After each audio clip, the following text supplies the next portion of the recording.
Halo teman-teman, selamat datang di pembelajaran online bersama kami dari kelompok 8 atas nama Margarita Delsiani dengan NIM 2019-016-006. Dan saya Regina Olo dengan NIM 2019-016-007 dan Indah Veta Novalia dengan NIM 2017-016-038.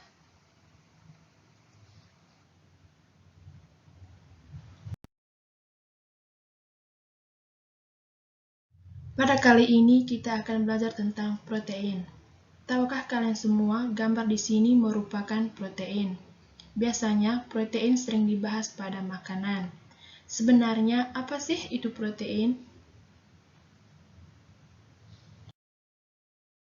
Pada kesempatan kali ini, kelompok kami akan membuka bahasan mengenai pengertian, fungsi, ciri-ciri, klasifikasi, dan sifat.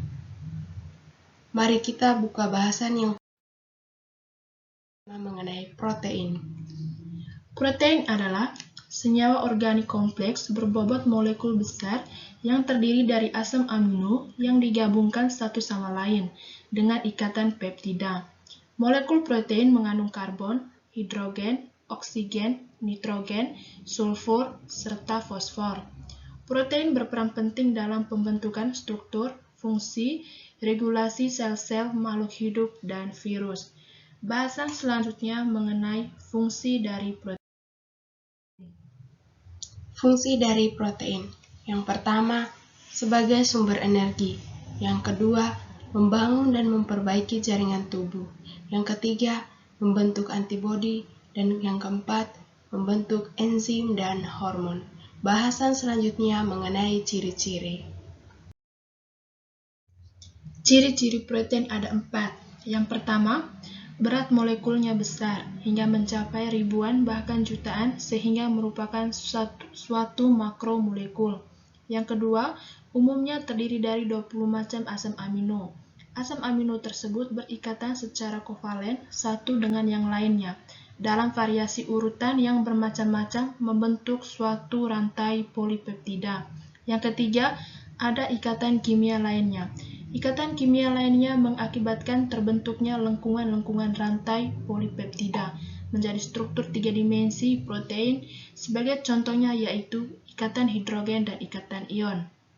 Dan yang terakhir adalah struktur tidak stabil terhadap beberapa faktor, antara lain pH, radiasi, temperatur, dan pelarut organik.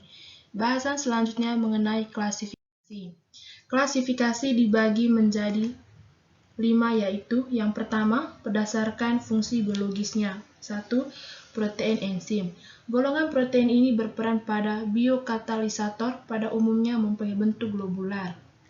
Yang kedua, protein pengangkut, mempunyai kemampuan membawa ion atau molekul tertentu dari satu organ ke organ lain melalui aliran darah. Yang ketiga, protein struktural. Peranan protein struktural adalah sebagai pembentuk struktural sel, jaringan, dan memberi kekuatan pada jaringan.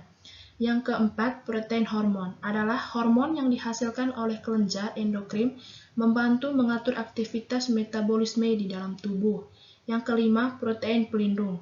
Protein ini pada umumnya terdapat pada darah, melindungi organisme dengan cara melawan serangan zat asing yang masuk dalam tubuh. Yang keenam, protein kontraktil. Golongan ini berperan dalam proses gerak, memberi kemampuan pada sel untuk berkontraksi atau mengubah bentuk. Dan yang terakhir adalah protein cadangan. Protein cadangan atau protein simpanan adalah protein yang disimpan dan dicadangan untuk beberapa proses metabolisme. Yang kedua, protein berdasarkan struktur susunan molekul. Yang pertama, protein fibrillar. Protein ini berbentuk serabut, tidak larut dalam pelarut-pelarut encer, baik larutan garam, asam, basa, ataupun alkohol. Berat molekul yang besar belum dapat ditentukan dengan pasti dan sukar dimurnikan.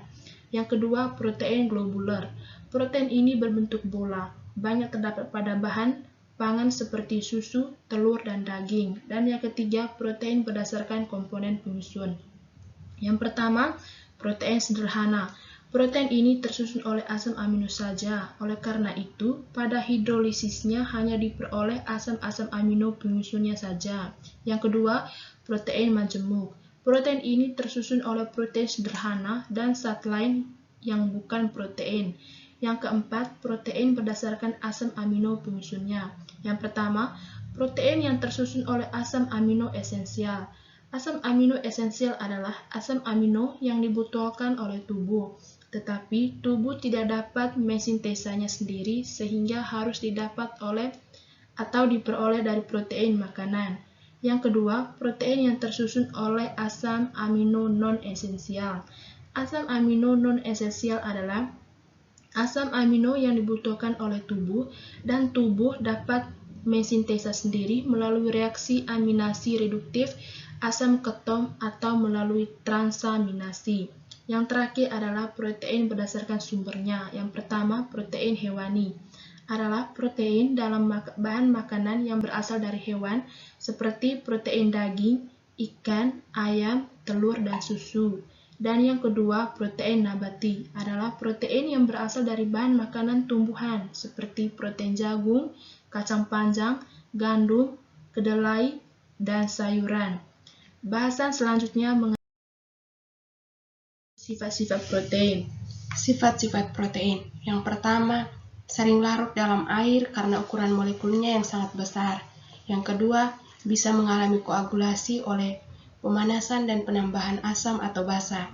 Yang ketiga, bersifat amfoter karena membentuk ion suiter pada titik isoelektriknya. Protein mengalami koagulasi sehingga bisa dipisahkan dari pelarutnya.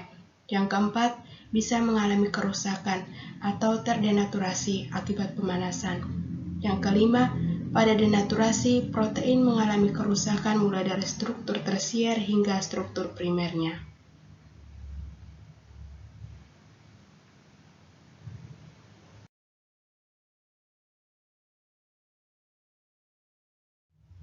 Terima Terima kasih. kasih.